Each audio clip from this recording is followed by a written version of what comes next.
ओम शांति। 26 अक्टूबर।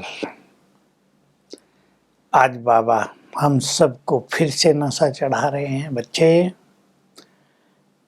जिसको सारा संसार ढूंढ रहा है, जिसके लिए भक्त तीर्थों पर जा रहे हैं, जिसको पाने के लिए वेद शास्त्र पढ़े जा रहे हैं, तुम अब उनके सम्मुख बैठे हो। बहुत सुंदर बात है ये। मैं आया हूं तुम सबको फिर से देवता बनाने के लिए।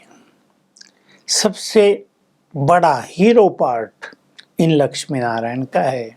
यही ब्रह्मा सरस्वती बनते हैं। फिर ये तपस्या करके नर से नारायण, नारी से लक्ष्मी, यानी ब्रह्मा से नारायण और सरस्वती से श्री लक्ष्मी बनते हैं। सबसे बड़ा सुंदर पार्ट इनका है और तुम भी इनके साथ हो। मैं फिर से इनका राज्य स्थापित कर रहा हूं।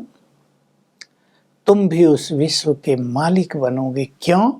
क्योंकि तुम मेरे साथ वो राज्य स्थापित करने में सहयोग कर रहे हो। तो जो बनाएंगे वही तो पाएंगे। तो बाबा बहुत नशा चढ़ा रहे हैं। बार बार कहा, अब तुम बाप के सम्मुख बैठे हो।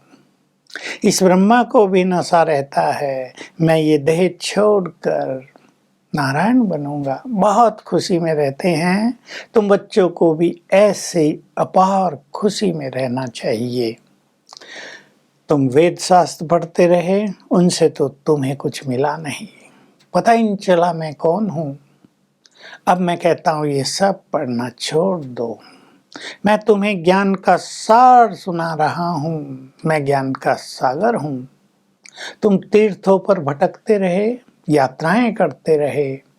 अब मैं तुम्हें सच्ची सहज योग की यात्रा सिखा रहा हूँ। इसमें बुद्धि यात्रा करती है, मन यात्रा करता है परम धाम की ओर, शिव बाबा की ओर।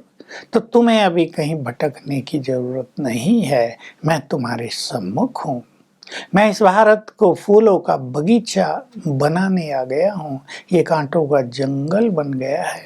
बहुत साहूकार था, खुशबू थी भारत में। आज बाबा ये शब्द बोल रहे हैं, तुम फिर से इस भारत में खुशबू भर रहे हो, पवित्रता की खुशबू, दैवी गुणों की खुशबू। तो ये भारत फिर से स्वर्ग बन जाएगा। बस तुम्हें चेक करना है। इस कांटों के जंगल में रहते हुए तुम्हारे अंदर कोई कांटा नहीं होना चाहिए। सबसे बड़ा कांटा देह अभिमान का, काम विकार का है। दूसरा क्रोध का है। बाबा ने कहा, बच्चे, देवता कभी क्रोध नहीं करते। तुम्हें भी इन कांटों को निकालना है, क्योंकि सुगंधित पुष्प बनना है तुम्हें और भारत को खुशबूदार फूलों का बगीचा बनाना है। तो अपने को चेक करो, हमारे अंदर कोई कांटा तो नहीं, हम क्रोध तो नहीं करते।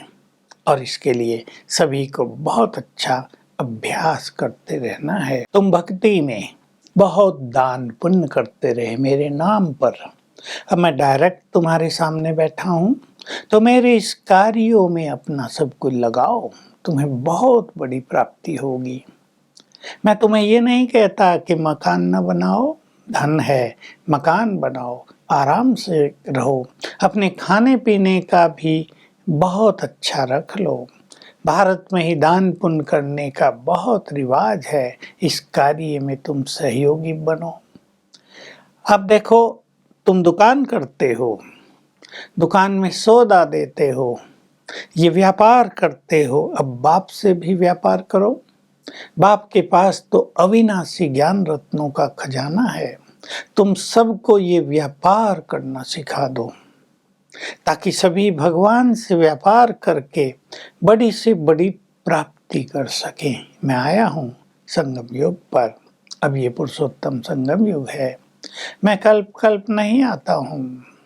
मैं तुम्हारे सामने बैठा हूँ। अब डायरेक्ट तुम मेरे से बात कर रहे हो, डायरेक्ट मेरे कार्यों में सहयोग कर रहे हो, तो तुम्हें पदम गुना मिल जाता है। तो बाबा आज हम सभी को बार बार ये स्मृति दिला रहे हैं, तुम्हें बहुत ईश्वरीय नशे में रहना है, खुशी में रहना है। तुम्हारे चेहरे से सब कुछ दिखाई देता रहे।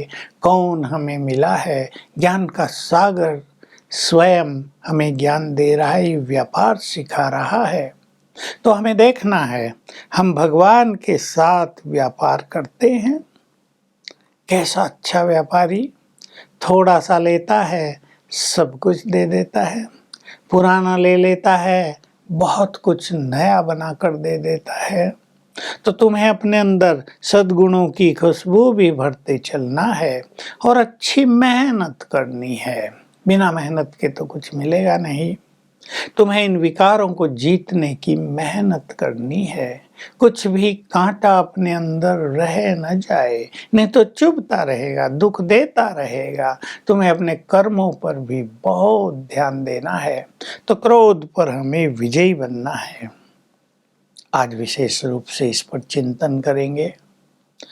क्रोध क्यों आता है मुझे? दूसरों से ज्यादा कामनाएं रहती हैं, वो पूरी नहीं होती तो क्रोध आता है।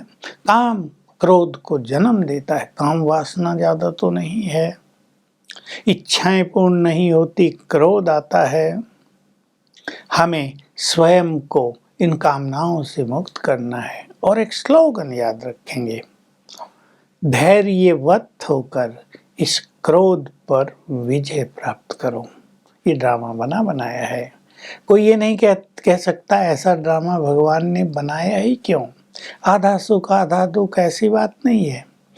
3/4 सुख मिलता है तुम्हें, थोड़ा सा कलयुग के अंत में आकर दुख मिलता है। ये बना बनाया खेल है। ये किसने बनाया, क्यों बनाया, ये प्रश्न नहीं उठता। मनुष्य अपने कर्मों के आधार पर इसमें सुख और दुख पाता रहता है। वरदान है, सहनशीलता के गुण द्वारा कठोर संस्कार को भी बदलने वाले संतुष्ट मणि भव। बहुत अच्छा संबंध है। जो संतुष्ट रहते हैं वो सहनशील बहुत होते हैं, और जो सहनशील होते हैं वो खुद तो सॉफ्ट रहते ही हैं, लेकिन दूसरों के भी कड़े संस्कारों को सॉफ्ट कर देते हैं।